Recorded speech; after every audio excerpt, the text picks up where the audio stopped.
안녕하세요, 시청자 여러분. 2026 북중미 월드컵 조별 분석 시리즈, 오늘은 G조와 H조입니다. G조에는 한때 세계 최고의 황금 세대를 보유했던 벨기에가 있습니다. 그리고 살라라는 전설적인 선수를 보유한 이집트, 중동의 경험 많은 팀 이란, 그리고 언더독의 대명사 뉴질랜드까지. H조에는 이번 대회 우승 후보 1순위 중 하나인 스페인이 있습니다. 그리고 남미의 투사들 우루과이, 월드컵 첫 무대를 밟는 카보베르데, 카타르 월드컵에서 아르헨티나를 꺾었던 사우디아라비아까지. 그리고 오늘 H조 분석에서 제가 가장 강조하고 싶은 부분이 있습니다. 스페인과 우루과이가 왜 반드시 1위로 통과해야 하는지, 2위로 올라갔을 때 어떤 악몽 같은 대진이 기다리고 있는지, 이 이야기가 오늘 핵심입니다. 지금 시작합니다. 먼저 G조 분석입니다. G조 구성은 벨기에, 이집트, 이란, 뉴질랜드입니다. 전체 구도를 딱 잘라서 표현하면 이렇습니다. 1강 2중 1야. 벨기에가 압도적인 1강, 이집트와 이란이 2위 자리를 두고 다투는 2중, 뉴질랜드가 언더독 1야. 이 구도가 그대로 유지된다면 벨기에 1위, 이집트 또는 이란 2위, 나머지 3위, 4위. 그러나 축구에서 예측대로 되는 경우가 얼마나 됩니까? 하나씩 살펴보겠습니다. 벨기에 분석입니다. 벨기에 하면 황금 세대라는 표현이 먼저 떠오릅니다.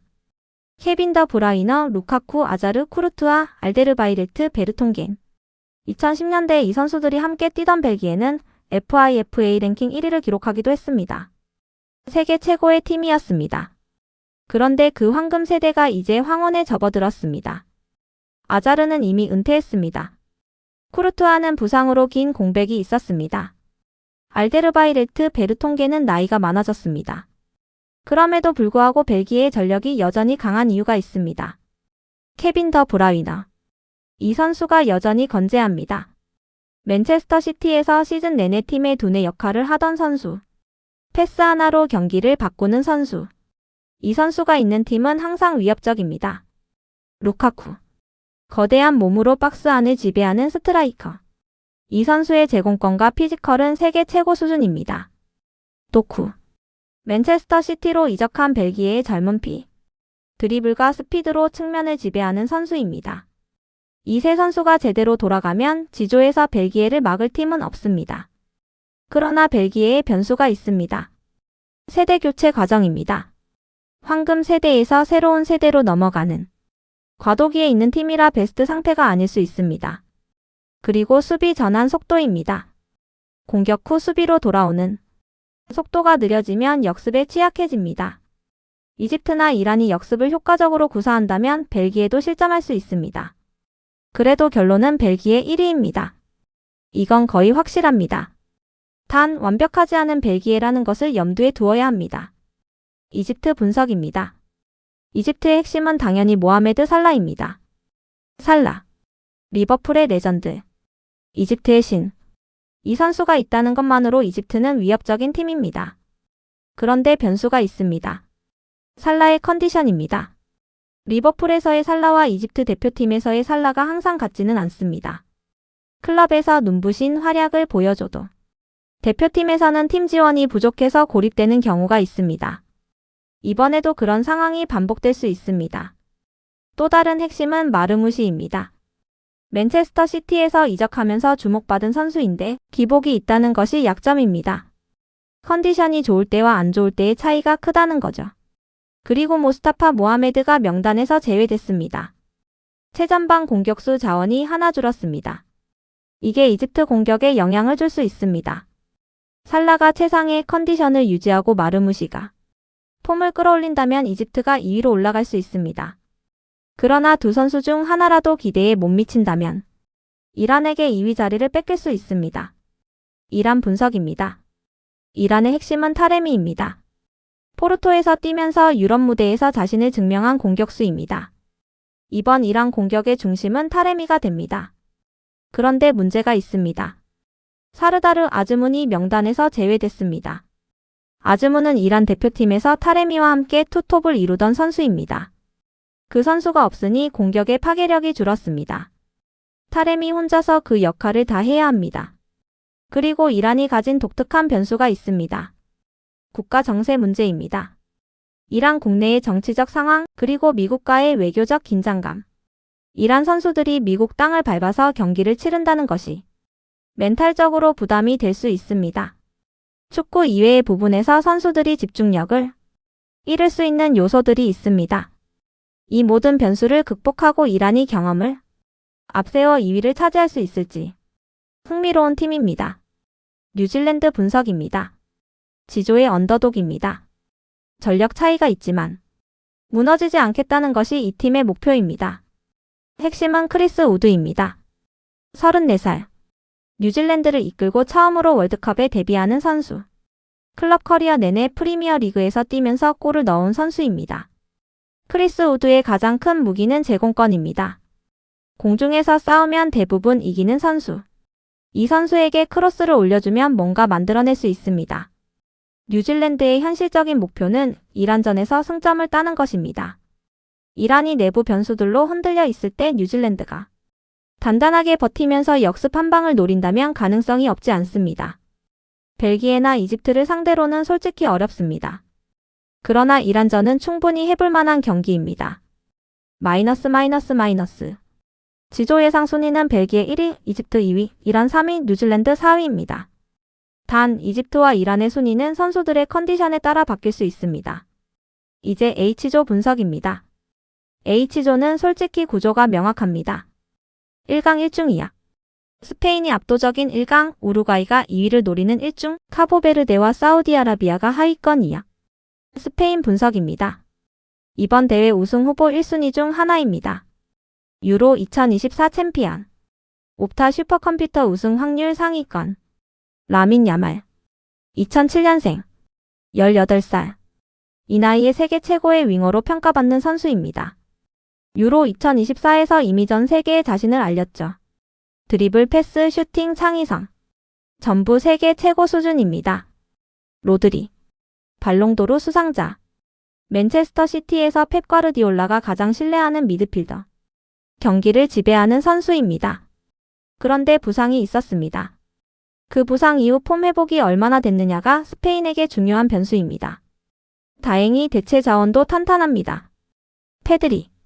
바르셀로나의 중원 핵심. 좁은 공간에서 공을 지키고 연결하는 능력이 탁월합니다.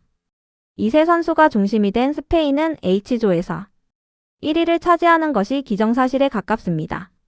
그리고 스페인에서 한 가지 더 짚고 싶은 점이 있습니다. 레알 마드리드 선수가 0명이라는 것. 역사상 처음 있는 일입니다. 스페인 역사상 레알 마드리드 선수가 없는 명단은 처음입니다. 이게 화제가 됐죠. 그만큼 데 라푸엔테 감독이 이름값보다 폼과 전술 적합성을 기준으로 명단을 꾸렸다는 의미입니다. 우루과이 분석입니다. 우루과이는 남미 축구의 정수입니다. 투사정신, 결집력, 포기하지 않는 멘탈. 이게 우루과이 축구의 DNA입니다. 핵심은 발베르데와 다윈 누네스입니다. 발베르데. 레알 마드리드에서 핵심 미드필더로 자리를 잡은 선수.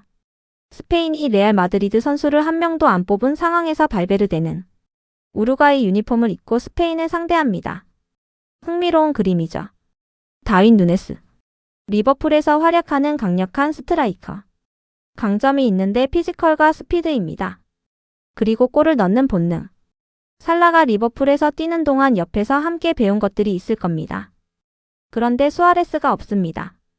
우루과이 하면 수아레스인데 이제 그 이름이 명단에서 사라졌습니다. 그만큼 누네스의 어깨가 무겁습니다. 우루과이가 스페인과 1위 경쟁을 할 수 있느냐? 솔직히 전력 차이가 있습니다. 스페인이 더 강합니다. 그러나 우루과이는 언제나 예측대로 움직이지 않는 팀이에요. 강팀 상대로 끈질기게 버티고 한 방을 터뜨리는 능력. 이게 우루과이의 무기입니다. H조 2위는 우루과이가 유력합니다. 카보베르데 분석입니다. 월드컵 첫 출전국입니다. 아프리카 서쪽 대서양 상위 섬나라. 이 나라가 처음으로 월드컵 본선 무대를 밟습니다. 카보베르데에 대해서는 전력 분석보다 다른 이야기가 더 의미 있을 것 같습니다. 인구 50만 명의 작은 섬나라가 월드컵에 나온다는 것. 이 자체가 기적입니다. 카보베르데의 현실적인 목표는 딱 하나입니다. 사우디아라비아전에서 승점을 따는 것. 스페인이나 우루과이 상대로는 솔직히 전력 차이를 극복하기 어렵습니다. 그러나 사우디아라비아전은 해볼 만한 경기입니다. 그리고 이 팀에게는 또 다른 과제가 있습니다. 긴장감을 푸는 것. 처음 나오는 무대에서 쫄아버리면 제 실력이 안 나옵니다. 평상심을 유지하고 본인들의 축구를 하는 것. 이게 카보베르데에게 가장 필요한 것입니다. 사우디아라비아 분석입니다. 카타르 월드컵 기억하시나요? 아르헨티나를 2대1로 꺾었던 그 경기. 전 세계를 놀라게 한 대이변. 사우디아라비아가 그 주인공이었습니다. 그 대회에서 에이스 역할을 했던 살렘 알도사리가 이번에도 명단에 포함됐습니다. 그러나 이번 사우디아라비아는 국내파 위주의 팀입니다. 해외 무대에서 검증된 선수들이 많지 않습니다. 전력이 카타르 월드컵 때보다 발전했다고 보기 어렵습니다. 사우디아라비아의 현실적인 목표도 카보베르데전 승점입니다. 스페인이나 우루과이 상대로는 어렵고 카보베르데와의 대결에서 승점을 따야 합니다. 카보베르데 대 사우디아라비아. 이 경기가 사실상 H조의 4위 결정전입니다. 여기서 이기는 팀이 4위, 지는 팀이 4위의 꼴찌. 두 팀 모두 이 경기에 사활을 걸 것입니다. 이제 오늘 방송에서 가장 중요한 이야기를 해드리겠습니다. 스페인과 우루과이가 반드시 1위로 통과해야 하는 이유입니다. H조 2위로 나갔을 때 어떤 대진이 기다리고 있는지를 보면 소름이 돋습니다. H조 2위로 진출하면 32강에서 J조 1위를 만납니다. J조 1위가 누구일 가능성이 높냐? 아르헨티나입니다. 아르헨티나. 카타르 월드컵 챔피언. 메시가 있는 팀. 세계 최강 중 하나. 만약 스페인이 H조 2위로 나간다면 32강에서 아르헨티나를 만납니다. 이게 어떤 의미인지 생각해 보십시오. 스페인 대 아르헨티나. 이 경기가 32강에서 열린다는 뜻입니다. 결승전에서 봐야 할 매치업이 조별리그 직후 첫 번째 토너먼트에서 열리는 겁니다. 한마디로 피날리시마. 결승전을 너무 일찍 보게 되는 상황입니다. 이 경기가 열리면 두 팀 중 하나는 32강에서 탈락합니다. 우승 후보가 조기에 대회를 마무리하는 잔인한 그림이 펼쳐지는 거죠. 스페인 팬들 입장에서는 이 상황이 악몽입니다. 아르헨티나 팬들도 마찬가지고요. 그래서 스페인은 H조 1위로 통과해야 합니다. 반드시. 그러면 H조 1위로 나갔을 때는 어떤 팀을 만나냐? J조 2위를 만납니다. J조 구성에 따라 다르겠지만 이 역시 쉽지 않을 수 있습니다. 그러나 아르헨티나를 곧바로 만나는 것보다는 훨씬 낫습니다. 우루과이도 마찬가지입니다. 우루과이가 H조 2위로 나가면 아르헨티나와 만날 수 있습니다. 남미 내전이 32강에서 벌어지는 겁니다. 우루과이 대 아르헨티나. 이 두 팀의 역사적 라이벌 매치가 월드컵 토너먼트 첫 경기에서 열린다면 상상만 해도 흥미롭지만 두 팀 모두 입장에서는 피하고 싶은 상황입니다. H조 전체를 정리해보겠습니다. 스페인 1위 통과. 이것이 가장 중요한 목표입니다. 우루과이가 2위. 그러면 스페인은 32강에서 J조 2위를 만나고 우루과이는 아르헨티나를 피할 수 있습니다. 이 시나리오가 이루어져야 H조의 두 강팀 모두 더 먼 길을 갈 수 있습니다. 물론 축구에서 예측대로 되지 않는 경우도 있습니다. 스페인이 우루과이에게 의외로 진다면 어떻게 됩니까? 그리고 카보베르데나 사우디가 이변을 만들어낸다면 이런 시나리오가 펼쳐지면 H조는 완전히 혼전이 됩니다. 그러나 전력을 기준으로 보면 스페인 1위, 우루과이 2위가 가장 유력합니다. G조와 H조를 종합해서 마무리하겠습니다. G조는 벨기에의 황금 세대 황혼기를 주목해야 합니다. 케빈 더 브라이너와 루카쿠가 마지막 월드컵에서 어떤 활약을 보여주느냐. 그리고 살라라는 레전드가 마지막 월드컵 무대에서 이집트를 얼마나 끌어올릴 수 있느냐. H조는 스페인의 야망이 핵심입니다. 라민 야말이라는 18세 천재가 이번 월드컵에서 어떤 역사를 쓸 것인지, 그리고 스페인이 1위를 지켜내서 아르헨티나와의 충돌을 피할 수 있는지, 두 조 모두 볼거리가 가득합니다. 벨기에의 황혼, 이집트와 살라의 도전, 스페인의 야망, 우루과이의 투지. 이 모든 이야기들이 월드컵이라는 무대에서 펼쳐집니다.